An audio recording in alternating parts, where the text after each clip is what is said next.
नमस्कार मंडळी. तर चला बनवूया आज सगळ्यांच्याच घरी बनणारी भाजी, पण प्रत्येकच भाजी ही वेगवेगळ्या पद्धतीने बनवली जाते. तर आज ही एक माझी पद्धत.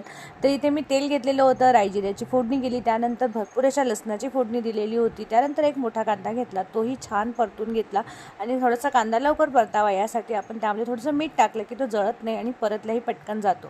त्याचनंतर थोडीशी हळद जरी टाकली ना तरी हीच टीप त्यासाठी लागू पडते की हळद आणि मीठ याने कांदा जळत नाही आणि लवकर परतला जातो.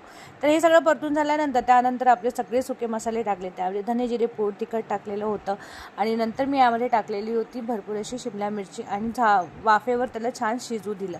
तर आता इथे मी टाकते बेसन. तर आमच्या इथे मी अर्धी वाटी बेसन घेतलेलं होतं. बेसन टाकून छान मिक्स करून घ्यायचं आहे.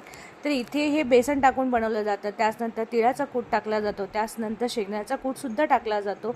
काहीच नाही तर कांदा टमाटे टाकून अशीही बेसन बनवलं जातं. तर हा एक कोरडा भाजीचा प्रकार होतो आणि बेसन टाकलं